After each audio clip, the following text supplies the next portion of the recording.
Welcome to the WebMD Health Discovered podcast. I'm Dr. Neha Pathak, WebMD's Chief Physician Editor for Health and Lifestyle Medicine. Today is part 3 of a 6-episode podcast mini-series we've launched over the past year. The goal is to highlight the needs of an aging population and the evidence-based models that can dramatically accelerate care improvement for older adults, which benefits all of us.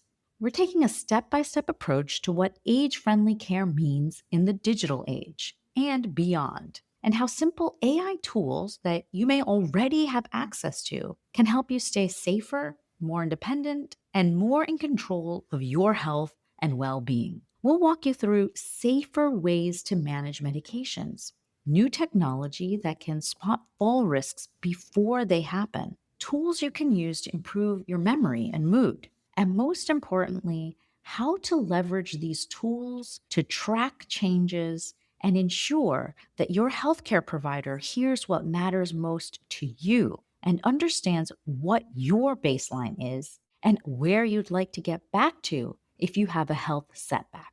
If you're curious about using technology to age well without becoming a tech wizard, this episode is your friendly guide. First, let me introduce my guest, Dr. Kedar Mate.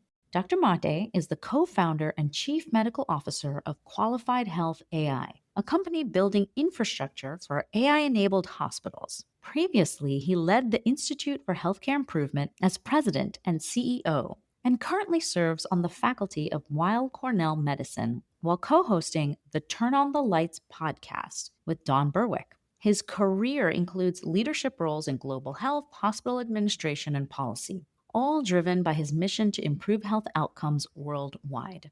Welcome to the WebMD Health Discovered podcast. Thank you so much, Neha. It's a pleasure to be here, pleasure to be with you, and I'm excited to talk about this really important topic. We're very excited to have you. As I mentioned before we hopped on, I take this topic very seriously or very personally, given my own sort of life experiences currently with an elderly father who we are seeing going in and out of the hospital and finding a lot to be desired in the care that he's receiving. So I'd love to kick it off to you, since we're really going to be focusing on AI and care for the older adult. Start us off by explaining what age-friendly care means. And then, if you could help us understand how AI can play a role in it. Well, first of all, sorry to hear about your father's challenges and troubles going in and out of healthcare. Unfortunately, all too common for older adults as they get older in age and as they are exposed to more comorbidity and just general challenges of aging.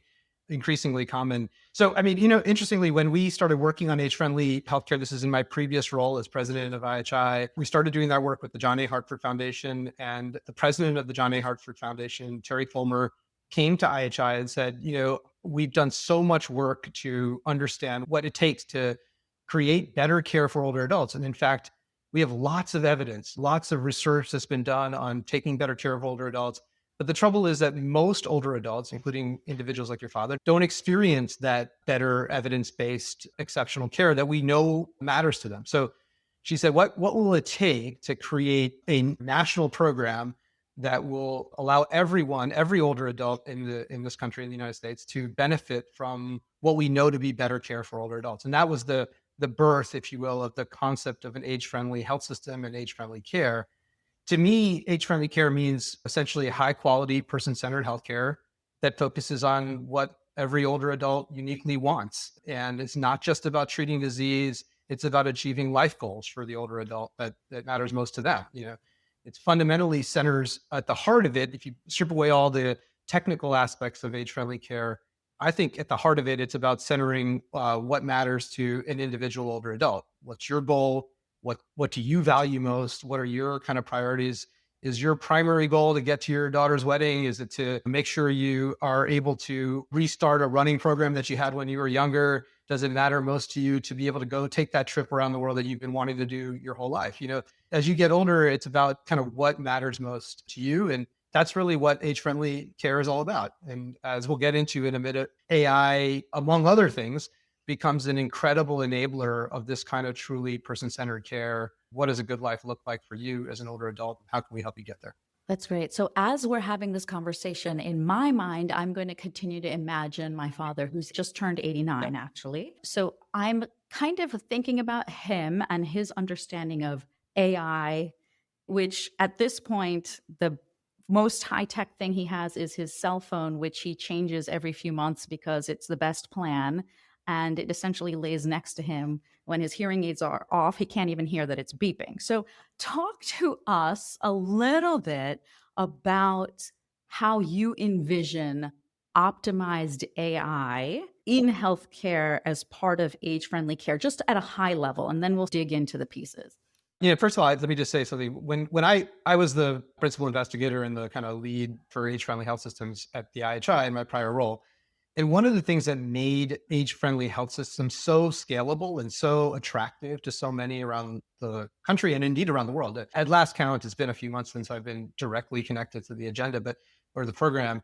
There were over 3 or 4,000 clinical sites that were practicing age-friendly care in the US alone. And there were over a dozen countries around the world that had picked up the concept and were running with it. And I think the reason for that is exactly the reason that you started this program with, is that every single person, whether you were the president of the United States or the head of a health system or a frontline healthcare worker, everyone can relate to the notion of an older person in your life not getting the kind of care that you want, or yourself not getting the kind of care that you want out of the health system today. So that sort of ability to connect the dots between abstract concepts like technology and what matters to you, medicine and mentation and whatever the concepts are, which we'll get into of age-friendly care, but the ability to connect that to a story in your own mind of someone that matters most to you is exactly why I think age-friendly care has so much traction and so much energy behind it. So back to your question about technology, and admittedly, I think that's not just the story of an older person. I think that most people probably relate to technology as, the device that they carry around in their pocket or that they use to carry on a Zoom or whatever, like we're doing today. But think of AI in particular as smart technology that basically learns patterns that can help you with daily tasks. I mean, the sort of the simplest way that I can think about it is a technology that understands how you act, what you think, what you behave a little bit. It learns your patterns. It's like a very attentive assistant, essentially, that remembers your preferences and can then understand when something deviates from those preferences. It's pattern recognition at scale, a really attentive care partner that doesn't forget and can spot these sort of subtle changes. It's nothing really scary, just smarter support. And frankly, you probably already use it today in some way, in some capacity. So if you think about, if you, like me, turn on Google Maps whenever you drive to the grocery store. Now, I know exactly how to go to the grocery store in my town, but I still turn on the mapping function in my car or on my phone as I go to the grocery store because maybe it can save me 2 minutes because it can avoid a traffic jam, right? That is pattern recognition that's assisting me with the activity of daily living, which for me is driving to the grocery store, right? So that's exactly what AI in technology is. It's nothing scary. It's not some futuristic movie, Terminator type nonsense. It's really already present, active in your life today. And fundamentally, it's about getting to know you, recognizing your patterns, and then seeing where you might deviate from those patterns in regular life. So helpful. And I think centers another person in my mind that I'm envisioning as we're having this conversation. And we'll dig into sort of the 4 M's is my mother, who is his primary caretaker, and she's 78 years old. And then you have these peripheral characters, myself and my brother and others who are trying to participate in this care. So these are the folks I'm envisioning trying to utilize some of this technology and trying to envision how we might be better able to optimize our use of it. So let's start by digging into each of the 4 M's. So let's start with what matters. How can AI help older adults, their caregivers, align with their sort of goals and priorities when it comes to what matters to them? Yeah, I mean, I think the story that you just tell of your mother, and not just your mother, but yourself, obviously involved in your father's care as well as helping to support your mother. I mean, you all need a way of communicating and understanding what's going on with your father's care. And unfortunately, healthcare in this country is terribly uncoordinated, right? There's lots of actors involved, there's lots of technologies involved, electronic health records, your systems, there's your pharmacy, whether or not your electronic health record can talk to your pharmacy, all of this sort of stuff that is in the background of what it takes to remain reasonably healthy. That's not even including things that we now carry around in our pockets or wear on our wrists, the wearables and things that add new sources of information. But to coordinate across all of that and to relate all of that to ultimately what matters most to your father is kind of the essence of where AI type enablement might help. AI can, again, learn your individual preferences, again, what matters to you, and then remind your providers of those goals during your interactions with those providers, whether they're family providers or official healthcare providers.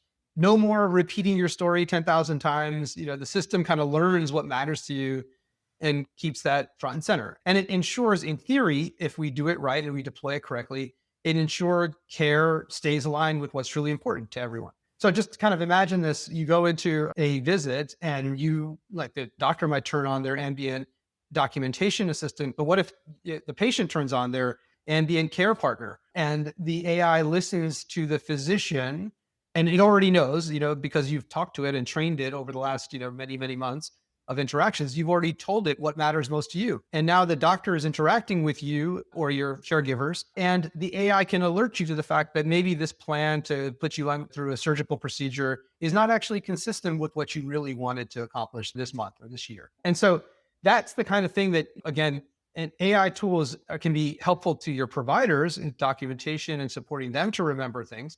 But just as importantly, AI can help patients and older adults keep track of what matters most to them and make sure that they're not falling afoul of that original plan. So that's a kind of example of how that could play out in real life. Yeah, that's really interesting because I know I personally used a very low tech mechanism to show folks in the healthcare system what matters by just creating a little poster with pictures of who he was before that hospitalization. So this is him sitting up in bed or sitting up in a chair with his three granddaughters. This is him walking up a stair. This is him making food so that if I'm not at the bedside, I don't have to explain that his goal is to get back to that level or as close as possible. That's right. There was actually a whole, when we started the age-friendly health system activity with health system partners, I remember very clearly at Anne Arundel Medical Center in Maryland, okay, now part of the Luminous system. But in that hospital, when they deployed the 4Ms for the first time, they did exactly what you're describing, but they made it kind of institution-wide, right? Every older adult that came into their hospital would prepare a whiteboard that had photographs of them before they were in the hospital. It would have preferences, who's your favorite, what matters most to you kind of questions, like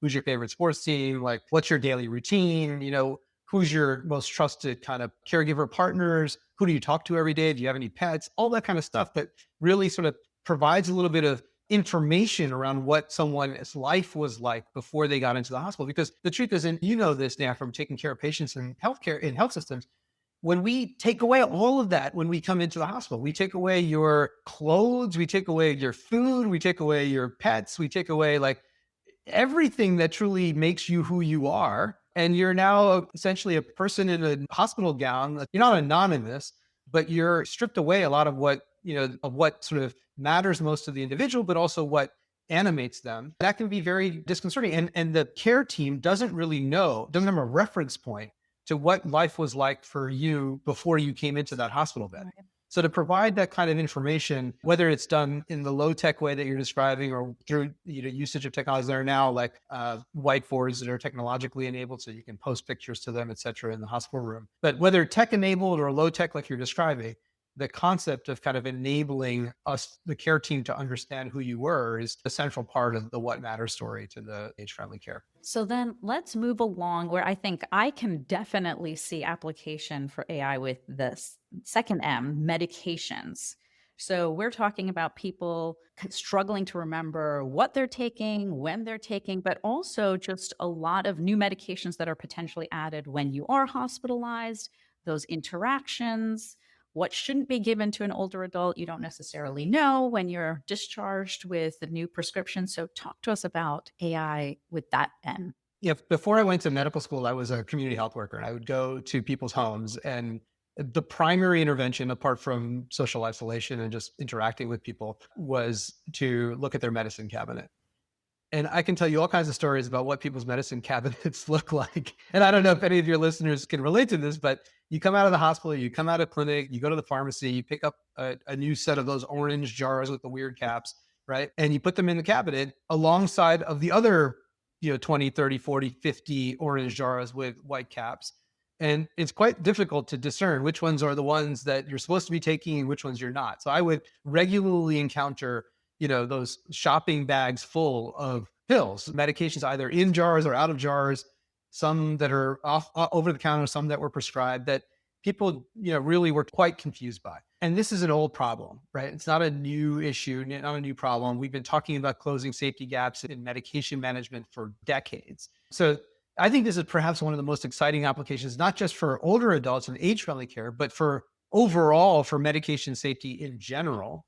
AI-powered medication management, it's not just convenience. It can help us with smart dispensing, allowing your providers to do, understand interactions quickly, help with understanding whether patients are taking their medicines, alerting family like yourself or your mother when a dose is missed. All of these kinds of tools are now becoming much more readily available to us. And the consequence of that is reducing confusion, for one thing, for our patients and our family members, but also, candidly, preventing lots of medication related harm from occurring to older adults who, candidly may not know exactly which jars in the cabinet to be taking the medicine out of today. And the thing about aging is that, importantly, your body changes physiologically as you age. So a dose that you take today might not be the same, it might be the same medicine, but you may need half the dose, a year from now, 2 years from now, 3 years from now. So you very well could have the old power dose in your medicine cabinet somewhere and make the mistake of taking that.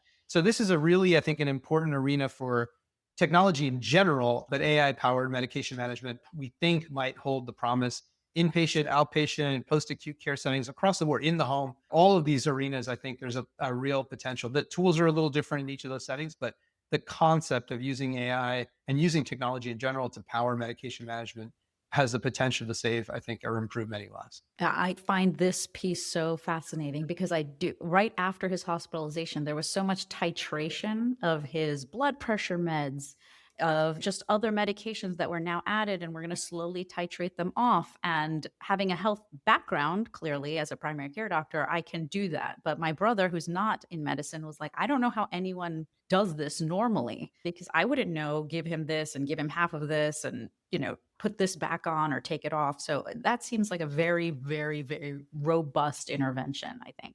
Yeah, the truth is that many people don't do it normally, who don't have that kind of training. Unfortunately, that's where people run into trouble. The number of patients that I've admitted to the hospital with medication related complications, either they didn't take the medicine or they took it too much or too little or not in the right combinations, probably one of the biggest sources of readmission to the hospital that there is.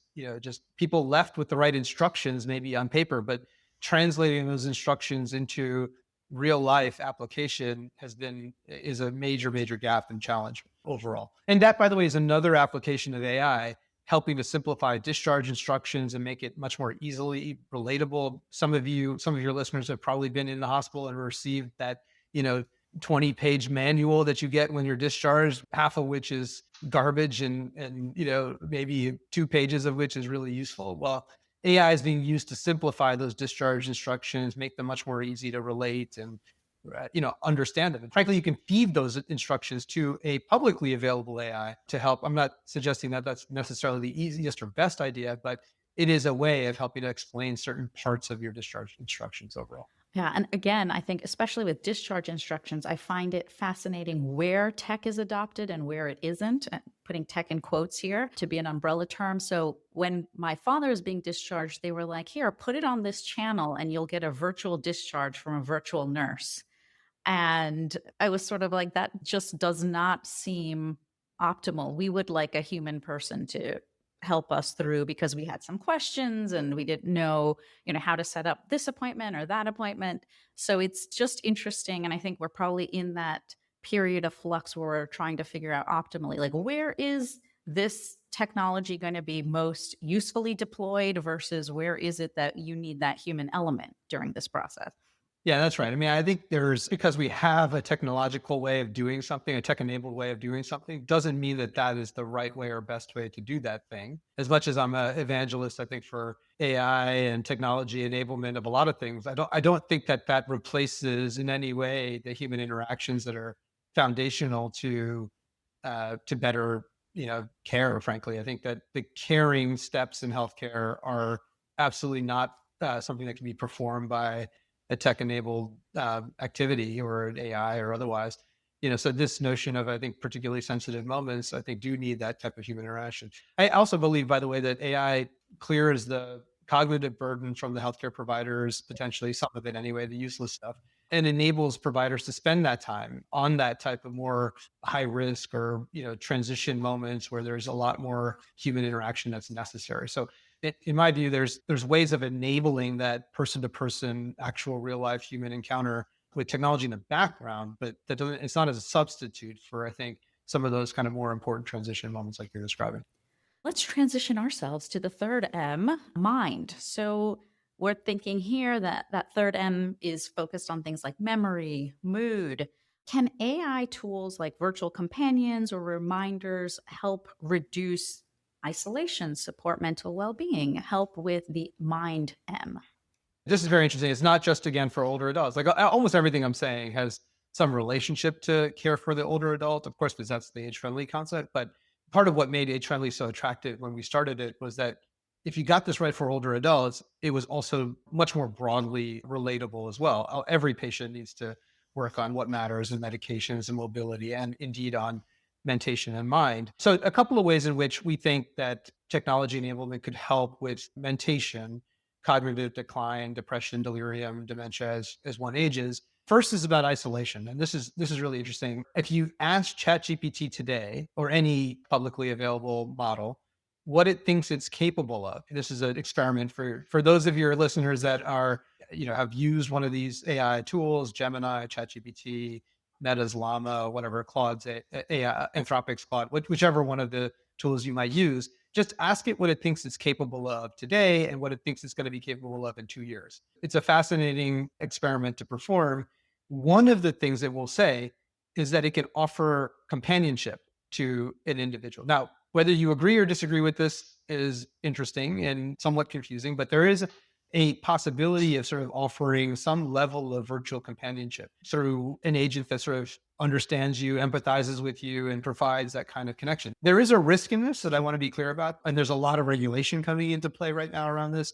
The actual ability of these chatbots to provide behavioral health services or mental health services is at risk on some level. There's some concern about that. There have been some high profile cases of AI tools leading to adverse outcomes in individuals. And so we don't believe that this is where the tooling is. It should not be seen as a therapy bot or a mental health provider. So they're not replacing kind of core requirements for mental health services, which still require human connection and facilitation, but they are, potentially helping with this notion of social isolation in general, reducing loneliness. They can also, and this is well documented, technology supports that can support cognitive health with dementia in particular. There's some suggestion that playing sort of specific kinds of brain games can support and help develop people cognitively.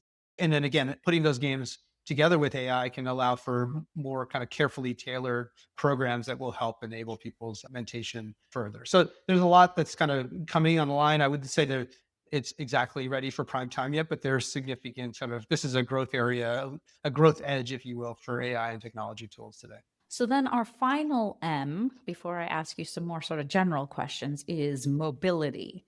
So how do you see AI powered tools, wearables, smart home technology helping older adults stay safe and independent?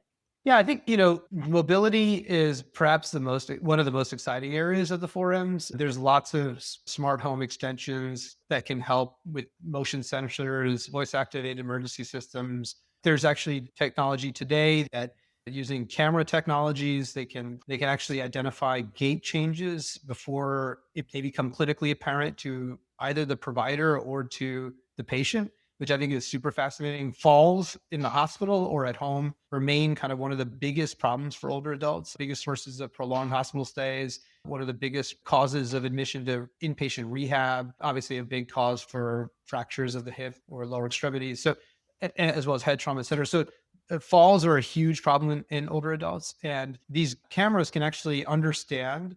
This is, I think, one of the coolest examples of how AI can help us. We've always had cameras available to us in healthcare for a long time, but they're now being powered by these algorithms that can help detect gait instability and gait changes before anyone else can see them, before the patient is even aware of them.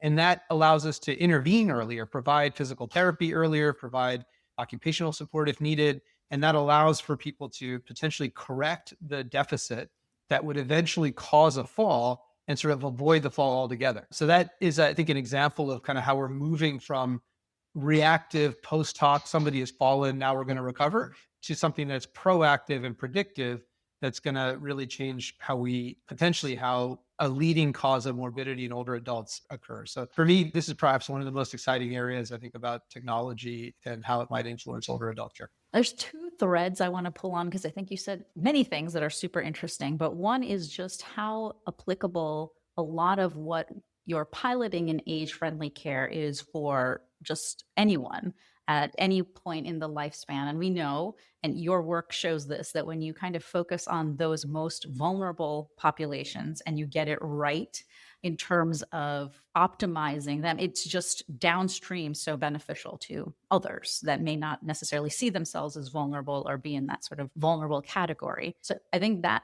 point I really wanted to highlight that you made. And then the second I want to sort of think about in primary care and in any type of medicine, we always say we don't want to check for something unless we can intervene on this appropriately. So if we identify there's a shift in gait, or there is something that would benefit someone who would benefit from early intervention with physical therapy and occupational therapy. Where are the best practices where you're seeing this prescription for physical therapy happening earlier on? Can you point to some of those best practice examples? Yeah, I'll take them in order as you presented them. So the first one, yeah, you're absolutely right. I've been talking about this and thinking about this idea of what's known as targeted universalism, having a universal goal. Everyone should age independently in home. A lot of people have that goal, but focusing on individuals who have the least opportunity to do that. And if you design for them, in theory, you would benefit everyone. Like the technologies that you would create and the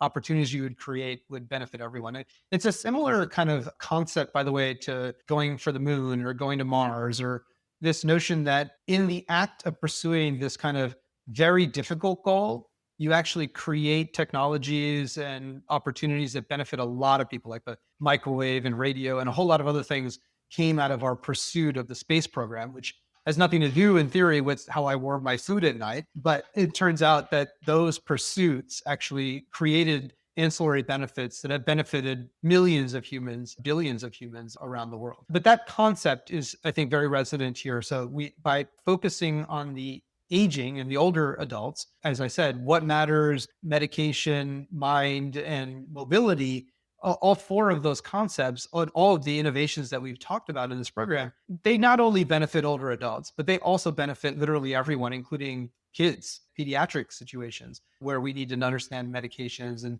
focus on mind is really important, et cetera, right? Like, and everyone benefits from a better appreciation of what matters most to the patient or the family. So I think in the end, this concept of targeted universalism, I think, is very resonant here. Your second question or thought around primary care and where is this actually taking place today? As I said earlier, age-friendly health systems now in over 3,000 to 4,000 health systems around the country. If you're an older adult listening to this, I would say ask your provider today if they're a practicing age-friendly health system. If they're not, ask them to become one, because all these types of benefits that I'm describing here potentially would accrue to you. As far as how these technologies are playing out, there's companies that are working on, for example, the fall cameras that do that sort of algorithmically enabled camera that identifies falls earlier. There's several companies that are now working on that, deploying that. I would say in relatively small scale experiments right now, not experiments, but pilots, often in places like in academic medical centers that are deploying these things today. They're testing them, trying to understand whether they're going to have the kind of effect that we want them to have. And assuming that they do, we'll see, I think, greater expansion of those ideas. Medication technologies are much more widely distributed. So the notion of smart pill dispensers, things like that, very widely distributed at this point, because they're in some ways the previous generation of technology that's being used. And there are lots of people trying to solve the problem of AI-enabled behavioral health services. Again, I wouldn't say that they're we wouldn't advise anyone to think of them as being independently useful, but there are some technologies that are starting to become more useful at this point in time. So that's really helpful in terms of just what is happening, what are real life examples of how this technology is being sort of utilized today and what you're anticipating as the next generation. I'd love to talk about some of the concerns or challenges. So I'm thinking here cost, stable internet access, being comfortable with technology, not pulling your hearing aids out so you can't hear the alert. So, can you talk to us a little bit about how some of these challenges are being addressed? Yeah, I mean, you named, I think, probably the top two or three kind of major concerns here about this. I'll add one to that. So, apart from cost and digital divide and access related concerns, I think the other challenge that we're trying to understand is trust, fundamentally, is whether people can trust these technologies. I think, again, I don't think there's anything peculiar about older adults necessarily and their trust of these technologies, but I think in general, every generation, because of the pace of the advancement of technology, every generation has a different original exposure to technologies. And your father's generation, my parents' generation didn't natively grow up with smartphones or the internet or otherwise. And so I didn't grow up with the internet, as a young person. So fundamentally, we each have different levels of comfort and trust in these technologies. And I think every generation of technology essentially has to earn the trust of the people that are going to use it. And today's AI is no different than that. It is very much still earning the trust of all of us, frankly, at this point in time. And by earning the trust, I don't mean that everyone has to understand the minutiae and the details of how ChatGPT actually functions. It's a matter of understanding the outcome and whether there's an external party that is helping to validate that outcome. So my analog to this is probably none of us really understand exactly how a pacemaker works, right? Or exactly how your antihypertensive medication works in your body, right? But we trust that the regulatory agencies that have put in place a framework around certifying those devices or the medications, we have put our faith as a civilization in these institutions that they will make sure that the people that make these things produce them in a way that is safe for us to consume. And we are still articulating that for AI. There is not yet a comprehensive, I would argue, regulatory framework that fully enables us to have the same level of confidence and trust in some of the AI tooling that I've been describing or that you've been hearing about in the landscape. Uh, there's obviously, I think, a lot of really good, strong business reasons why we want the AI to be trustworthy. But I think until we have that type of trust framework established, what we need to be doing is at the prescriber level, at the health system level, we need to be putting in place safety, security, and ongoing monitoring guardrails that allow health systems that are using these technologies to distribute them in ways that are safe and that can assure the providers as well as the patients that they are safe to use. So that's the additional thing I would add. Cost is a very serious concern, although I would make the argument that the cost of technology is exponentially falling, right? The capability is exponentially rising, is scaling at a logarithmically, not linearly, and cost is also falling in that way. So the cost, for example, to do, maybe the simplest way of describing it, to do 1 million chats is now a tenth or a hundredth of what it used to be when ChatGPT first released. So it's like, we're seeing costs come down, which should make it more accessible to everyone.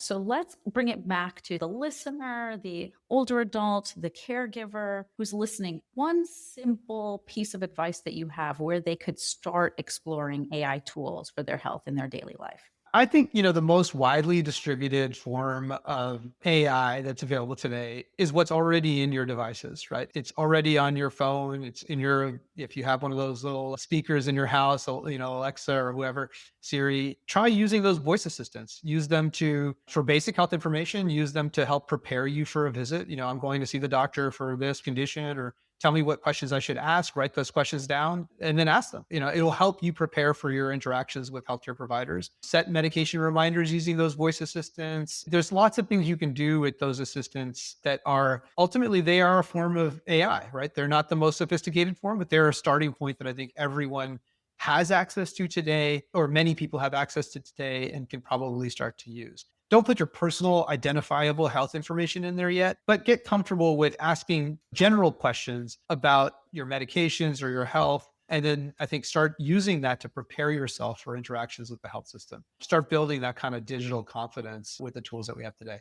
They're very well vetted and very well tested. And at the very least, it can be a helpful assistant, which is exactly how you should think of the AI in your life. It's not replacing some basic function that you have.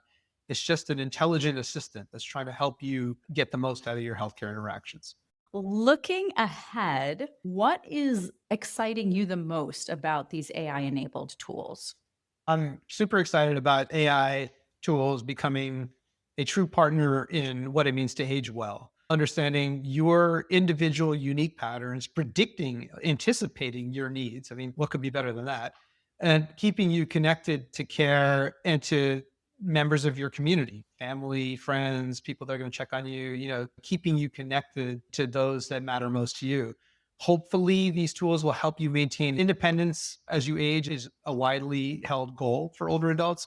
Hopefully, these tools will help maintain independence for longer, keeping families connected and informed. I will get one last thing about mobility, which I didn't say to you earlier, was that even tools like either Uber or Lyft are actually helping older adults maintain their independence for longer. They don't need to drive to appointments or to visit friends or family. And you can kind of imagine how that could grow over time as we have more self-driving and other things. But helping that ability to maintain independence for longer, I think, is part of what I'm expecting or hoping out of the current generation of AI tools.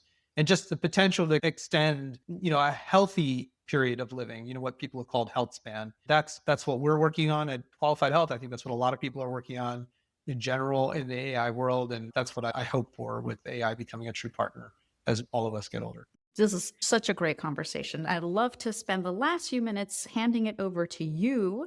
If you could close this episode by speaking directly to our audience and giving very concrete things that they can think about doing in their life with their AI assistants. Everyone has a story of someone that matters most to them as they age. And, I think about my parents now or my grandmother before them who did not have access to these technologies in their lives and the challenges as they got older and suffered from people not understanding what mattered to them and people not helping them with some of the core things that we talked about around mentation and medications and mobility. I think today the thing to do is to try these technologies. Again, they're in your life in some way. You have either Alexa or Siri or some other digital assistant on a phone or on a speaker that's in your home. Use those devices, as I said earlier, to help you plan for the next health encounter. Get ready for your next doctor visit. Ask it questions about your current condition. Try to help you become more educated about your health in some general way. I think there are also ways in which you can use these tools to start doing things like setting reminders for yourself about when you're supposed to do certain aspects of your care. Use the technologies that you have to stay connected to your caregivers. They are often on these technologies in some way, whether it's a family member or an actual provider. They use the technologies that we have in our lives to communicate and keep them connected to what you're doing today. And then ultimately, I think the basic message I think I'd like to send is test and try. That's sort of the primary message, I think, of all of this is these technologies are becoming much more available. They're becoming less difficult to use. There's actually a focus on older adults now. Buttons are easier to read. They're bigger. Hearing assistance, et cetera, being provided directly through these technologies. So I think the whole idea of the technology doesn't have to be a scary, difficult to use kind of phenomenon, and talk to your friends about it. Ultimately, I think technology can be fun and it can be a community activity, not just a individual sport. So use these technologies, try them, and talk to your friends about them. Thank you so much for being with us today. We had an incredible conversation with Dr. Kedar Mate, and the hope is that it offers you a new perspective on how technology can support, not replace, proactive healthcare. There are a few takeaways that I'd like to highlight. First, age friendly care starts and ends with what matters. It's not just about treating a condition or multiple conditions. It's about aligning our healthcare with the goals that make life meaningful for us at any stage of our lifespan. Second, medication management is a safety challenge for so many of us, but especially for older adults. There may be multiple confusing regimens, complex instructions, or potentially harmful interactions. Technology and AI have the potential to reduce and prevent errors, provide timely reminders, and all with the goal to avoid hospital admissions and readmissions.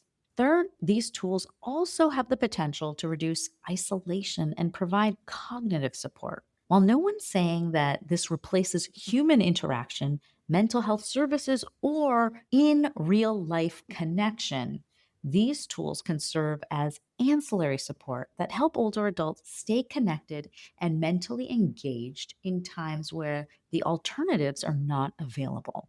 Fourth, we have smart technology that can support and track mobility goals and changes, often noting shifts in gait or balance, offering us an opportunity to prevent falls and find support or physical therapy before an accident happens. And as a primary care doctor, preventing a problem before it happens is so critical. Finally, we acknowledged barriers to access, including everything from Wi Fi, digital literacy, platform training, and exposure to rapidly evolving tools. So many of us, whether we're older adults or not, may be confused about how to use these tools. And Dr. Mate really helped us understand that some of these tools are already in our pockets. So, whether you're an older adult, a caregiver, a clinician, or just someone thinking about your own future, the message is clear. The right tools, used the right way, can help us age safely, more independently, and more in line with what truly matters most to us. To find out more information about Dr. Kedar Mate and his work, check out our show notes. This podcast miniseries is done in collaboration with the John A. Hartford Foundation. To check out more information about their work, make sure to check out our show notes. Thank you so much for listening. Please take a moment to follow, rate, and review this podcast on your favorite listening platform. If you'd like to send me an email about topics you're interested in or questions for future guests, please send me a note at webmdpodcast@webmd.net. This is Dr. Neha Pathak for the WebMD Health Discovered podcast.